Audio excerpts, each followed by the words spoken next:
दूरदर्शी नेता जो कि एक बहुत ही दुखदाई घटना की वजह से अब हमारे बीच नहीं है। शिंजो आबे 2 बार जापान के प्रधानमंत्री रहे। सबसे लंबे समय तक जापान के प्रधानमंत्री बनने का रिकॉर्ड भी उनके नाम रहा। साल 2020 में उन्होंने बीमारी की वजह से प्रधानमंत्री पद छोड़ा, लेकिन इसके बावजूद उनकी सक्रियता कम नहीं हुई थी। अंतर्राष्ट्रीय मंचों पर उनकी बात की काफी अहमियत थी। भारत के लिए बहुत बड़ा झटका, जापान के पूर्व प्रधानमंत्री शिंजो आबे का निधन हो गया है। आज हमलावर ने उन्हें गोलियां मारकर के बुरी तरह से जख्मी कर दिया था। गोली सीने में लगने के बाद उन्हें हार्ट अटैक भी आया। शिंजो आबे को बचाने के लिए पुरजोर कोशिश की गई, उनका ब्लड ट्रांसफ्यूजन भी किया गया, लेकिन ये तमाम कोशिशें नाकाम रहीं और शिंजो आबे अब नहीं रहे। इस वक्त की बड़ी खबर, जापान के पूर्व प्रधानमंत्री शिंजो आबे का निधन हो चुका है। शिंजो आबे, जिन पर नारा शहर में चुनाव प्रचार के दौरान एक हमलावर ने 2 गोलियां चलाईं और इस हमले में शिंजो आबे का निधन हो चुका है, उनकी मौत हो चुकी है। जापान का पूर्व नौसैनिक बताया जाता है यामागामी नाम का यह शख्स, जिसने कि शिंजो आबे पर गोलियां बरसाई। कथित तौर पर उसका यह कहना है कि शिंजो आबे की नीतियों से वो नाराज था। अब इसके पीछे क्या वजह है, यह तलाशने की कोशिश की जा रही है। अंतर्राष्ट्रीय मामलों के कई जानकार यह भी मानते हैं कि इसके पीछे चीन की साजिश हो सकती है, क्योंकि चीन में शिंजो आबे के ऊपर हुए हमले का जश्न मनाया जा रहा है। हालांकि सामने चीन की सरकार ने इस घटना पर शोक जताया है और शिंजो आबे के परिवार के साथ हमदर्दी भी जताई, लेकिन शिंजो आबे का निधन पूरी दुनिया के लिए एक बड़ा झटका। यामागामी तेत्सुया हमलावर का नाम, सुरक्षाकर्मियों ने उसे अरेस्ट कर लिया है, काबू में कर लिया, लेकिन शिंजो आबे को बचाया नहीं जा सका। वैश्विक मंच से एक बड़ा और दूरदर्शी नेता चला गया।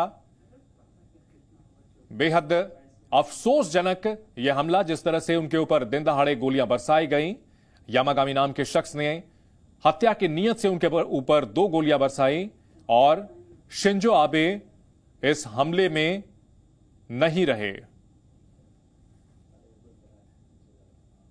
भारत के लिए शिंजो आबे का निधन बहुत बड़ी क्षति कहा जा सकता है।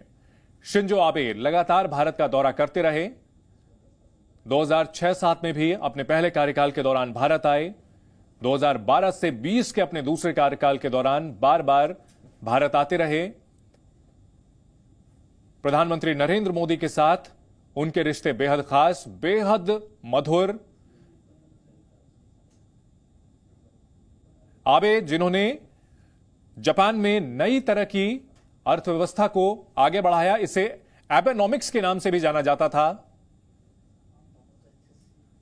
शिंजो आबे, जिन्होंने वैश्विक मंच पर क्वाड जैसा पावरफुल संगठन बनाया, जिसमें कि भारत, अमेरिका, जापान और ऑस्ट्रेलिया है। इंडो पैसिफिक क्षेत्र में चीन के साम्राज्यवादी तरीकों पर लगाम लगाने के लिए क्वाड बेहद अहम पहल।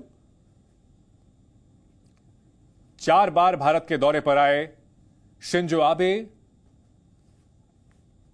भारत के साथ बेहद मधुर संबंध।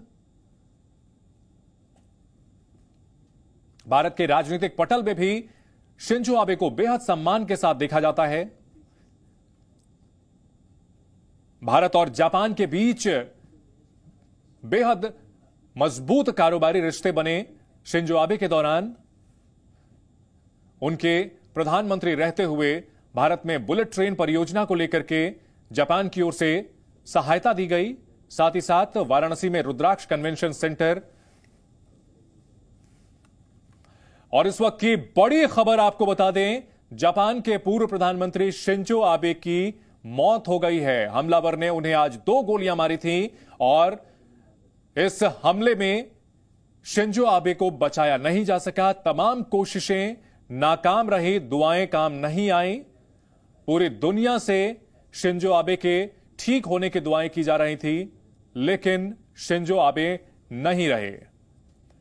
शिंजो आबे जिन्होंने न सिर्फ जापान को एक नया रास्ता दिखाया, बल्कि एशिया और पूरी दुनिया की राजनीति को प्रभावित किया। बेहद सौम्य छवि के शिंजो आबे और भारत के लिए उनके दिल में खास स्थान था, और भारतवासियों के लिए भी शिंजो आबे बहुत अहम नेता के तौर पर जाने जाते थे। और शिंजो आबे का निधन हो चुका है। संवाददाता कृष्ण मोहन मिश्रा इस खबर पर हमारे साथ जुड़ चुके हैं। कृष्ण मोहन, भारत के लिहाज से बहुत बड़ा झटका। शिंजो आबे एक सच्चा भारत का दोस्त उन्हें कहा जा सकता है, जिन्होंने न सिर्फ राजनीतिक मंच पर बल्कि आर्थिक मंच पर और वैश्विक पटल पर भारत की काफी सहायता की। दरअसल शिंजो आबे का व्यक्तित्व ऐसा था और उनकी राजनीतिक जो विचारधारा थी वो ऐसी थी कि जो इस समय भारत के बहुत करीब थी। भारत के लिए उनकी जब भी विजिट्स हुई प्रधानमंत्री मोदी के साथ, जो उनकी एक बहुत ही बेहतरीन तालमेल था, वो सारी बातें अपनी तरफ। लेकिन जो उन्होंने अब उनकी जो राजनीतिक विचारधारा थी, उसने जापान को द्वितीय विश्व युद्ध के बाद जो एक बहुत ही बेचारा देश बन चुका था, कि जो कि हर स्थिति में क्षमा प्रार्थी रहता था, हर स्थिति में अपनी गलती मानता था, उससे उन्होंने उसको आगे बढ़ाया। यहां तक कि द्वितीय विश्व युद्ध के मामले में जितना पहले जापान के जो भी नेता थे वो जितने क्षमा प्रार्थी रहते थे, जितने विनीत रहते थे